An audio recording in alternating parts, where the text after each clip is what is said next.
Hey everybody, welcome back. Today I am taking on a bit of a kind of a more fun project for me. It's still fab, but it's the seat mounts.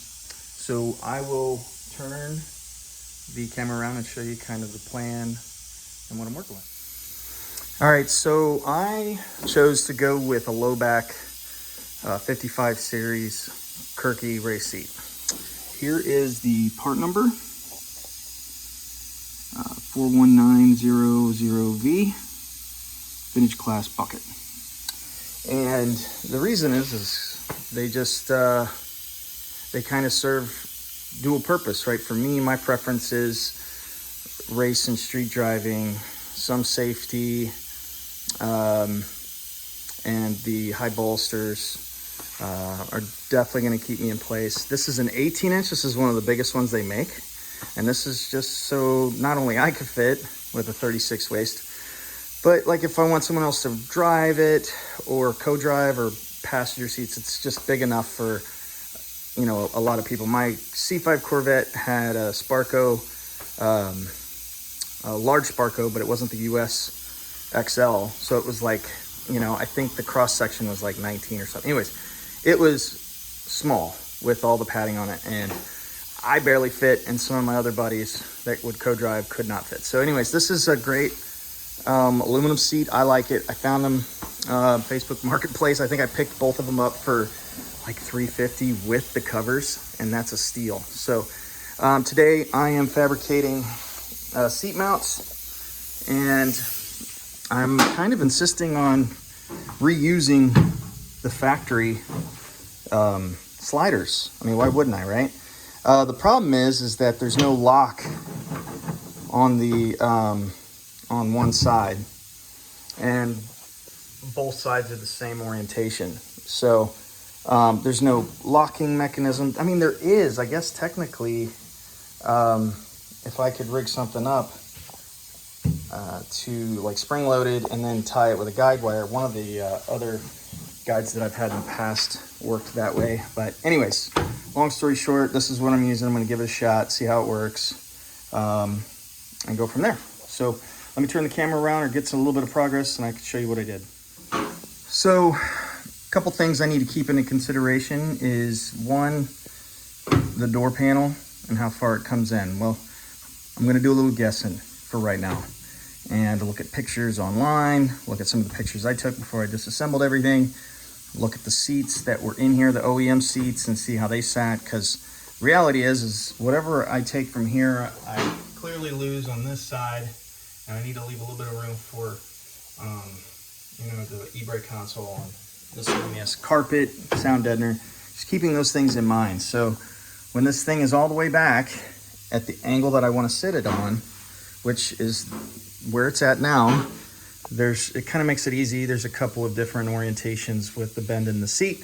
This is my flat surface, mounting surface, that I'm gonna keep the seat at as far as the angle. So orientation, it's gonna be as inboard as I can get it without compromising the use of the seat. So when I bring this all the way up, it wants to hit the trans tunnel. That's the compromise. I mean, nobody's going to be pulling that seat all the way up to drive it anyway, so I wouldn't think. But as you can see, I put the old column in. I kind of mocked up the dash and whatnot, put my new steering wheel on. Clearly, that's not how it's going to stay, but I'm all excited. Sat in the car the other day to just brainstorm for about 20 minutes. Pedal assembly's in. I don't want to get too distracted from that. We'll talk about that later. But I will kind of show you progress as I come along with it and see what I come up with. All right, so at first I was just kind of scratching my head. I didn't want to do some plain Jane, you know, some flat bar here and whatnot. I tried to make it, try to be somewhat creative here. So I created this little cardboard template, and then I looked at how the seat bent, and I thought, man, it'd be cool if I could wrap this around and it kind of cradle the seat. So I was able to make this piece out of, I think this is 16 gauge. You know, in a perfect world it'd be aluminum, but it's not. With some bends oriented to the seat. So the long and short of it is, it cradles the seat pretty decent. And I will essentially weld this to a piece of flat stock, create my mounts, and then I will likely tie both sides together. This clearly sits more inboard, so that mount will be a little bit bigger, at least the flat section, and then there's the mechanism that I have to compensate for, so I'll probably have to raise the seat 1/8, 3/16 with something, spacers or just something, I don't know yet. But anyways, this is what I have so far. Kind of rounded it off. I'm gonna clean all this up, try to make it look as nice as I can. It may have been cut on a laser table, but it's too fancy for me. Anyways, keep working at it and I'll show you what I come up with next. Okay, so I've got everything bent up, the vertical pieces, and essentially I'm gonna try to make it look as clean as I can and set this on top of that flat piece that I just cut out. Make sure it's perfectly plumb. And this raises up a little bit in the back, which is fine, it's whatever. But this hole back here on the back side will be exposed, which is fine. But once I get these mounted up or welded up, I can mount them on the bottom, find out what kind of support I want, how rigid they are, and just make sure that these are you know, not flimsy car seats, seat mounts. So anyways, let's see what it looks like when I get these things a little bit closer to being done.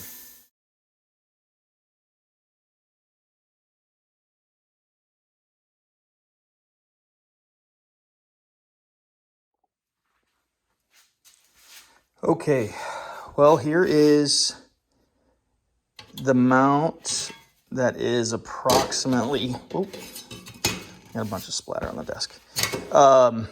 It's about 80%. I thought I'd leave some of this. It's not like perfect, but it's like, you know, whatever. It looks kind of cool. I went ahead and stitched it all in, welded it in, ground it down. You can see a little texture there, but I'm not sure if I'm gonna powder coat these. I'm probably gonna powder coat them because it'll cover up a lot of the imperfections that I have here. So one's for the, one sits further inboard, right? So this is the passenger seat. And then I need to hold them off about 1/4 inch, 3/16. So what I had was, I used to own a powder coating company, and I had racks. I had a conveyor with, these bars that you hung parts on, and they'd be 6, 7 foot long. Anyways, I cut them into little pieces, and I'm drilling and tapping these. And on seat glides or sliders, you bolt them from bottom up, so they will bolt into the plate that I'll just do a 5/16. Just tap it and be done. So I am laying that out right now. Here's kind of what it looks like, right?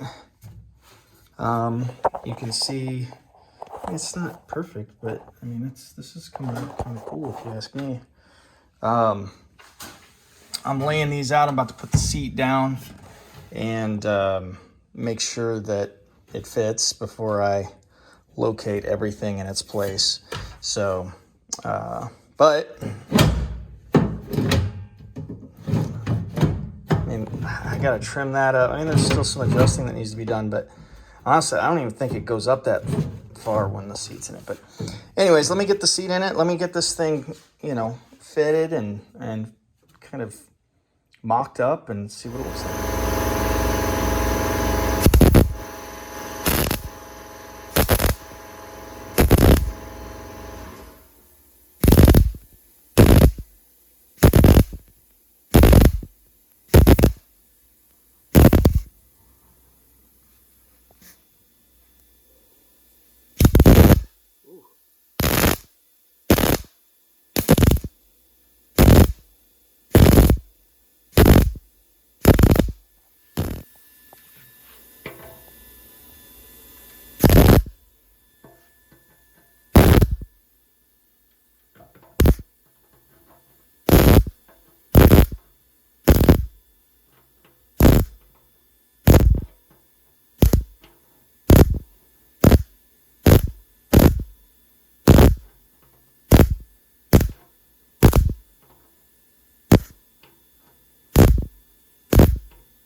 All right, folks, here it is. This is essentially probably like a 99% finished product. It overall is solid, right?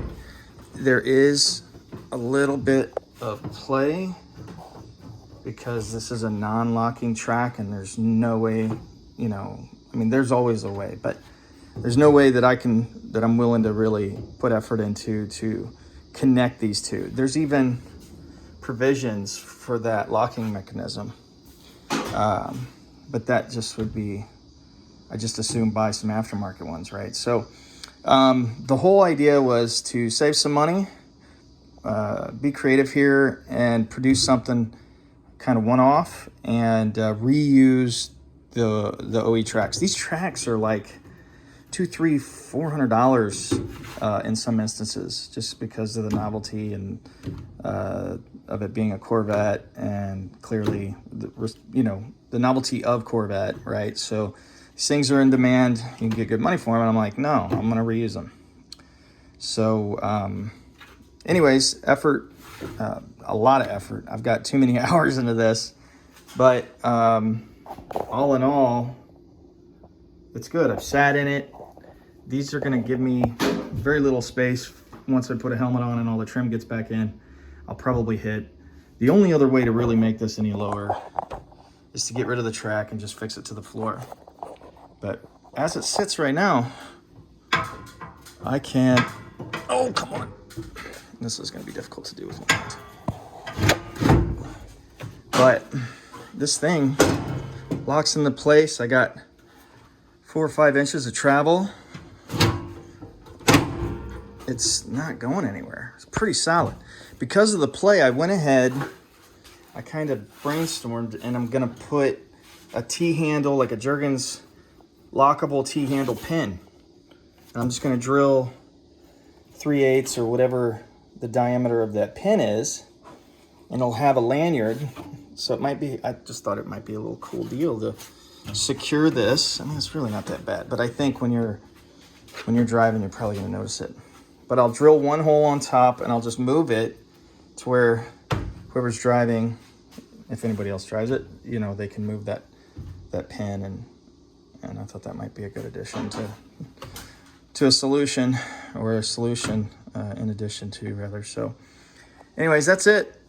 That's one. I just got to do it again. Cleared the track, but it's just, you know, there's no room in these things. So all in all, I'm pretty stoked with it. The fact that it follows the contour, kind of cradles the seat. If I need to, sure, I can create adjustments to tilt the back if I really care to. All in all, that's it. Pretty stoked. All right, folks, that's it for today. Got the seats pretty much wrapped up. Cool project, but I'm ready to change gears to something less demanding.